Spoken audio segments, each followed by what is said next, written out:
You've probably heard that GLP-1s, Ozempic, Mounjaro, Wegovy, skinny jabs, the magic weight loss injection that's finally hit our shelves is the thing that's going to cure all your problems when it comes to your weight and your history of unsuccessful dieting. And to an extent, they are.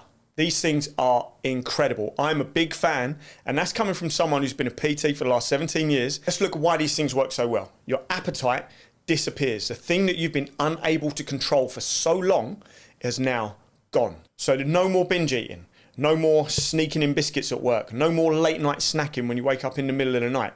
That appetite goes. That noise in your head about needing to constantly eat. The commute suddenly doesn't feature the croissant with the coffee, or the extra muffin on the way home, or the crisps that have been sitting in the bag for ages. You are no longer thinking about food as regularly as you did.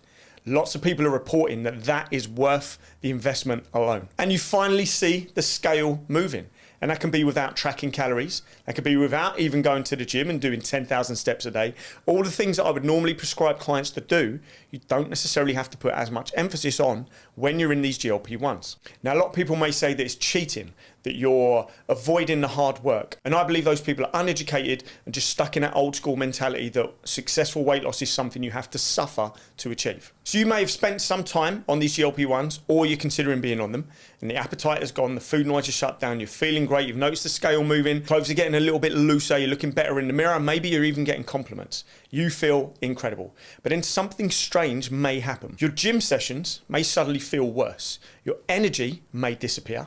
Your motivation for things in your day-to-day life may drop. And instead of feeling better on these GLP-1s, you feel a little bit flat. Here's the truth that most people won't tell you. These GLP-1s blunt your appetite as the main tool that you'll use them for. And that is a very powerful thing. If you get control of your appetite, you will stabilize your blood sugar, you will lose weight, you will fix your hormones, your sleep will improve, your mood will improve. The appetite is the thing you need to control, and these drugs allow you to do exactly that. But without a plan to go alongside that blunted appetite, you can create a very weak foundation from which to try and lose weight. So let me explain how these GLP-1s actually work and how to use them properly. So I've seen this pattern in men over and over again. They come to me thinking they've got 10 kilos to lose when in reality it's 20 to 30. And I've worked with clients that have lost 20, 30, and even 52 kilograms in a short space of time. You've always got a little bit more to lose than you realize. And they come to me wanting to lose weight because for years they have felt invisible. The libido has dropped. Maybe their wife or their girlfriend isn't looking at them with the same fire in her eyes that she did previously. Energy is gone. They're not respected at work. They've not really got any motivation to do anything physically. They feel like they're just going through the motions. And that may be how you're feeling right now, whether you've just started your GLP-1 journey or not. But finally, these magic injections come along and it feels like there's a hope. Ozempic's all over the media. Celebrities are using it.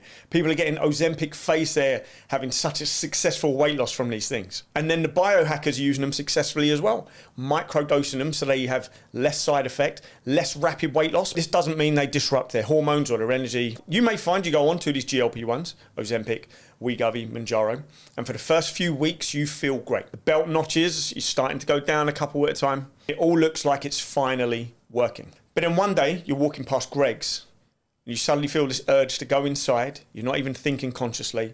And instead of just buying a bottle of water like you did the previous week, you buy a pack of 2 donuts, 2 Belgian buns. And before you've even made it back to work, you've eaten both of them. No hesitation. And you probably think to yourself, it's okay, I'm on Ozempic, I'm going to burn it off anyway. But then later that night you might be wondering, why did I binge? Why did I go into Greg's and buy 2 packs of Belgian buns when for weeks I haven't eaten any junk? I thought these things were meant to shut down the noise around food. I thought I was meant to have less appetite. I thought this was the thing that was finally going to help me successfully lose weight and keep it off. You may also be wondering why your energy around workouts or just energy throughout the day is starting to dip. And the side effects such as nausea or intestinal discomfort may be ramping up at the same time. Well, I've got the answer for you. Here's what the GLP-1s actually do. When you inject a GLP-1 into your bloodstream, you are not magically burning fat. You are not ramping up the rate of which you burn calories, but you are setting off the mechanisms that allow you to do exactly that. They change your behavior. So when you shut down your appetite, and this is a hormonal thing, not just a mental thing that these drugs are allowing you to do. When you shut down your appetite, you eat less food, you eat less junk, your hormones, your insulin and your glucagon can stabilize. When you eat something, your body spikes insulin. This is because everything you eat, to an extent, turns into glucose, especially the carbs, the junks that you've been eating. And this is why most of us are overweight. When you spike your insulin, it wants to shunt the sugar that's in your blood into the cell, into the muscles. And the problem is we've done that so much over time that our cells are starting to become resistant to the amount of insulin that we're creating. So therefore, the sugar doesn't go into the cell, it stays in the blood. And this can cause all sorts of issues, including type 2 diabetes, and that's why these drugs exist. So as a quick side note, anyone that's moaning about the influx of Ozempic and other drugs over the last couple of years, type 2 diabetics have been using these things for nearly 20 years now, and successfully, I might add. So not only do they change your behavior because they've shut down your appetite and they've changed the noise around food, they're giving you that pause button to change your lifestyle a little bit. Because if you've not got as much of an appetite, you're not going to eat these giant man versus food 5,000 calorie type meals that you've been doing every single night. You're not even going to have the extra croissant and pastries that you have with your calorific latte in the morning. You're not going to be snacking when the office feeder comes along. You can finally tell her to fuck off. So you're not going to be diving into the biscuit tin as regularly. A lot of GLP-1 users report their desire to drink dips as well. So again, there's empty calories that you won't be drinking on a weekly basis.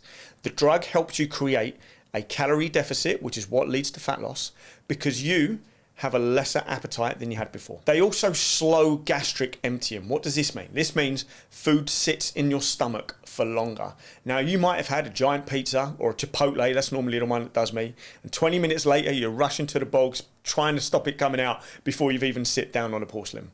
That no longer happens on GLP-1s. They slow down the amount of time it takes your body to get food through your digestive system. So if we're slowing down and there's still food in your system, there's no signal for you to eat more. So therefore you feel fuller for longer than you've previously done. They also improve your insulin sensitivity. Like I've already said, your body spikes insulin after you've eaten, pushes energy into the cell. If we do that too often, or if we create too much insulin, your body becomes resistant to it. It also lowers the response of a hormone called glucagon. Glucagon is the hormone that tells your body to increase the amount of sugar in your blood. So therefore we've got a better hormonal balance between insulin and glucagon. You've not got dips in your energy because you've eaten a load of sugar in the morning and now that's gone. And you've not got your body overloading your blood with excess sugar in it. And like I've already said, they shut down the food noise, but you're reward-driven eating as well. So the dopamine hit that you get from eating junk, from having massive meals, from alcohol as well, will be blunted. This allows you to get a better dopamine response from something else, from something a bit more positive, whether that's an exercise habit, whether that's sex with your wife rather than sitting watching Netflix till 1 a.m, drinking wine and eating a pizza.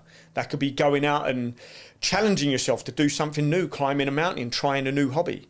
That can also be just spending more time in a better social environment than down the pub drinking yourself stupid every Friday night. And it's not creating more discipline to do these things. Eating less because you physically do not want food. And this is where a lot of the nausea can come around as well. As soon as you go to eat, you may feel a bit nauseous. I'm going to talk about that in another video. But here's the part that people don't explain properly. Weight loss doesn't just mean you're losing fat. You may also be losing lean mass on these drugs. Potentially up to 30 to 40% of your total weight loss could be your lean mass. And this is where a lot of the panic comes from. This is where a lot of the negative headlines and the fitness industry hate comes from. The fact that you may be losing up to 30 to 40% of your lean mass. But this doesn't mean that you're going to suddenly lose muscle at an alarming rate. Lean mass means glycogen, the stored carbs within your muscle. It means water. It means marbled fat that's currently sitting in your muscle cells as well. It doesn't just mean muscle and tendon.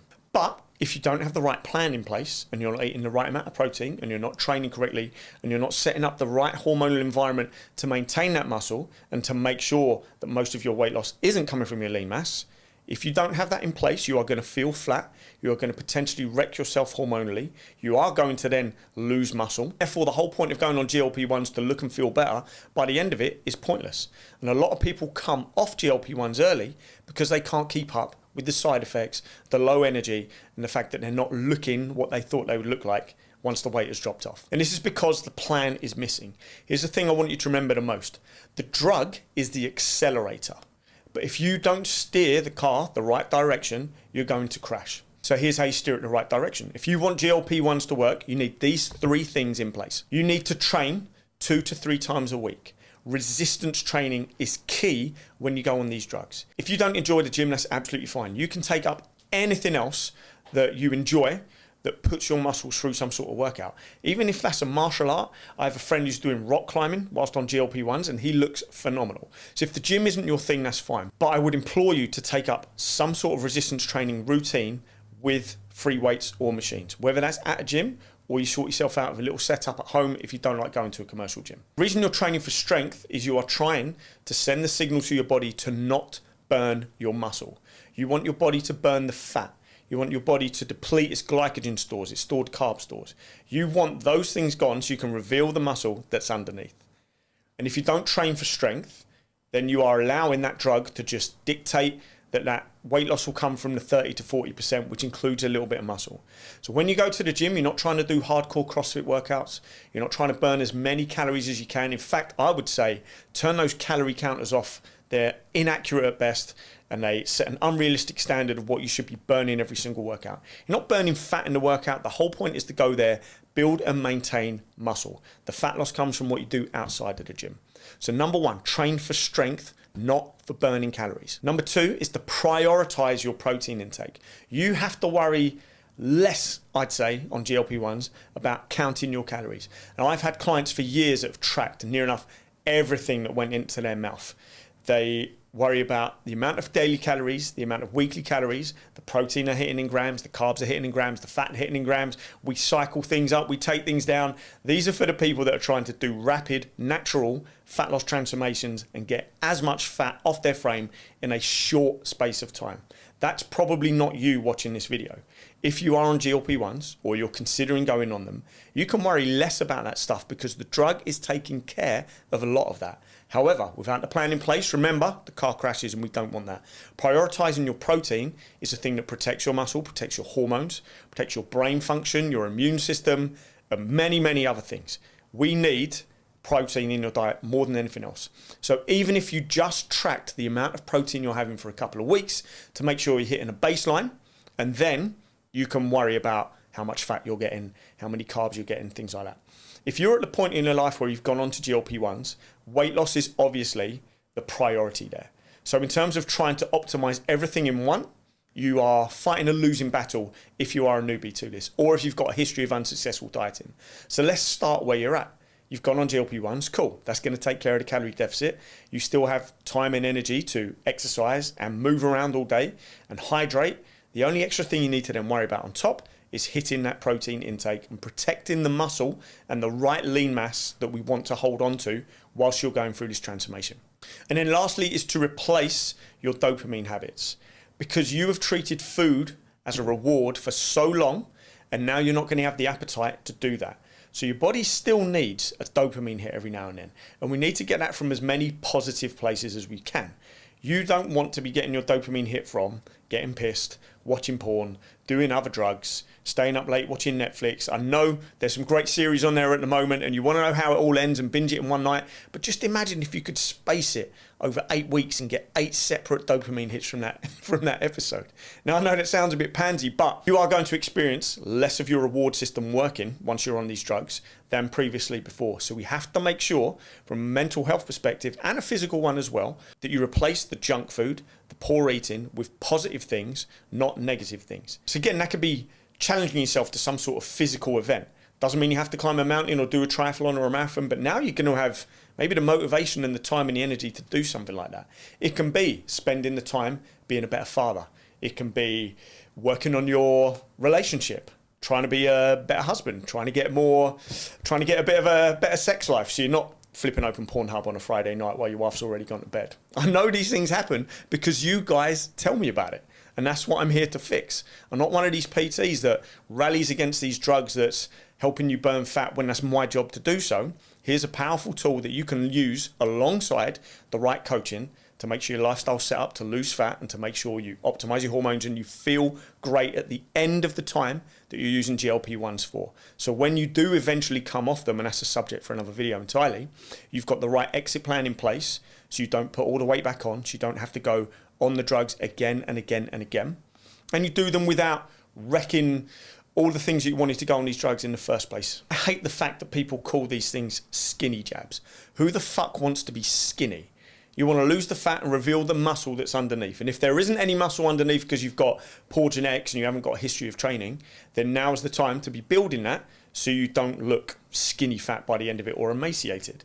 We don't want to look like Hollywood celebrities walking down the carpet. We want to look like some Hollywood actors without the CGI. The behind the scenes footage of 300 and Troy. That's what you want to look like. And if you don't want to look like a giant bodybuilder, you don't have to.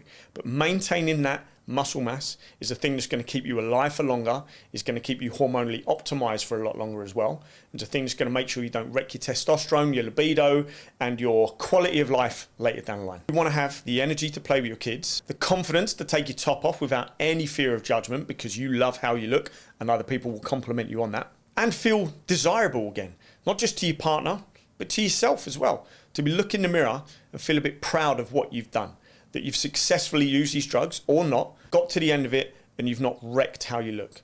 You've not wasted all your muscle mass. You've not ended up skinny fat, and you've not ended up with the Ozempic face that all the red carpet celebrities have. You know the one, the slightly demonic, probably don't want to spend much time around them, go to private island type people. We don't want to look like them. To be successful in your GLP-1 journey, train for strength, not for calorie burn. Prioritize your protein and worry less about the other food that's going in your system, and replace the negative dopamine habits that you've had up until this point with more positive ones. If this is the kind of explanation and information you've been missing because there's so much conflicting noise out there, then I send an email once a week with the latest information you need to know about GLP-1 use and where these things are going. Trust me, they're going somewhere incredible.